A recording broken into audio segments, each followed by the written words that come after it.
Hello. It has been a long time since I recorded something. My last video was rather serious, and I did intend to record another one that wasn't quite so serious. I did record it. It was 8 minutes long, and I could not edit it down very much. So if this runs a little long, Tiffany, I'm sorry. But yeah. Anywho, a lot has happened.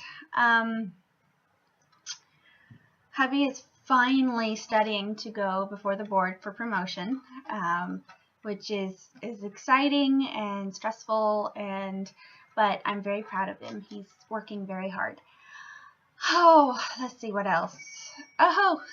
My son discovered how to crawl up and over the side of his crib. So we took off the front of it and created a toddler bed, which he absolutely loves, and I love it because I don't have to trap him in his bed. Nap time is a little hit and miss, but I've learned that if I put him in his room with the baby gate up, he amuses himself enough and wears himself out. He puts himself down for a nap, which is nice. And same at bedtime. I, do the bath, read a story, put him in his room, and he eventually goes to bed on his own. He has tumbled out of bed a couple of times, which, has scared both mommy and daddy because he, screams. But he's okay. He's always okay. It's just, adjustment.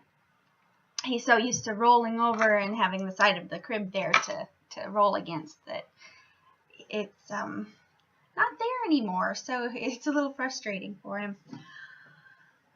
Oh, what else? I guess I thought there was a lot going on, but now I'm sitting here trying to think of everything. I should write stuff down, and I don't. This last week was Cheosak, which is the Korean equivalent of Thanksgiving. What they do is they go to the ancestors' gravesite and they clean it up. They leave offerings. There's a lot of different ceremonies that they do.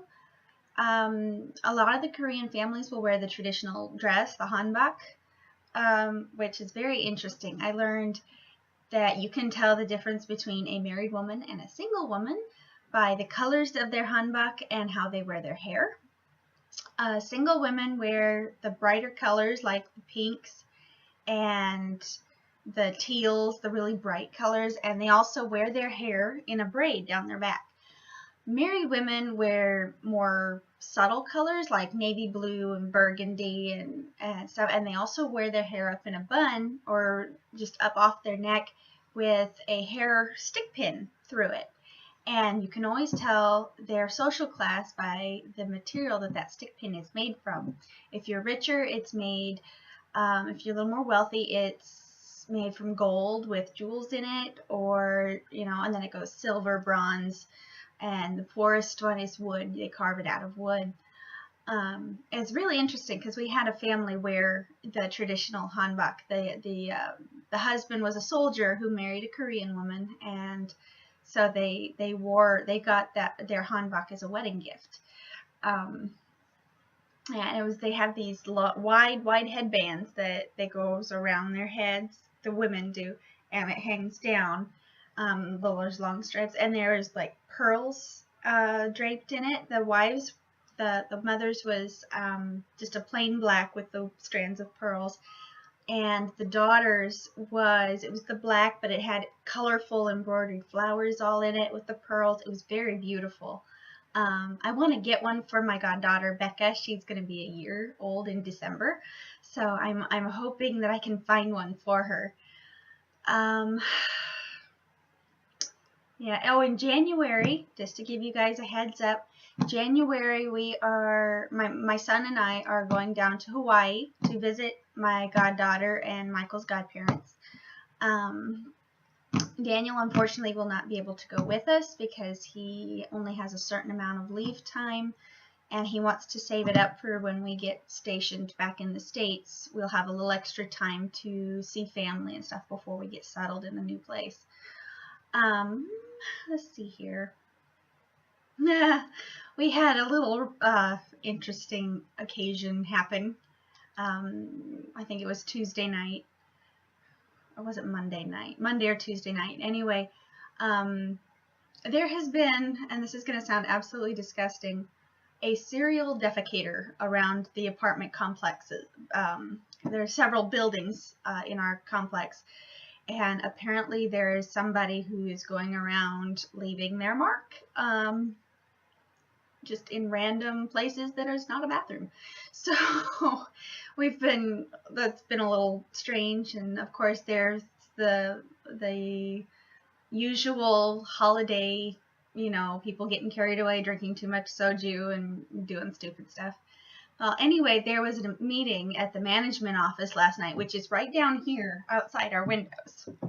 And apparently the meeting didn't go so well, because afterwards there was a group of 20 to 25 people out there just yelling and screaming, and there's actually a couple little Korean ladies that looked like they were getting ready to duke it out right there. Eventually the police were called to come and disperse it, because it was like at 9:30 at night, which here that's fine. That's early for them, for Koreans, because they always stay up late, and the official national time to open businesses is 10 a.m. So it was a little adjustment when we moved here, so that was pretty interesting. But yeah, I was sitting here going, oh my goodness, and it sounded very scary, because they scream at each other when they get angry. It's very, very scary. And my friend Sangwa, she's Korean, married a soldier. I told her about it. She goes, yes, I'm sorry, old people tend to get a little loud when they when they argue. So yeah, it was a little disturbing. But luckily Michael's room is on the other side of the apartment, so he didn't hear any of that or wake up, which was nice. So anyway, that has been our week. So hopefully this was informative and fun, and and again, it has gone 8 minutes, so I'm sorry if it's very long and boring, but anyway, hope you guys have a good week. Bye!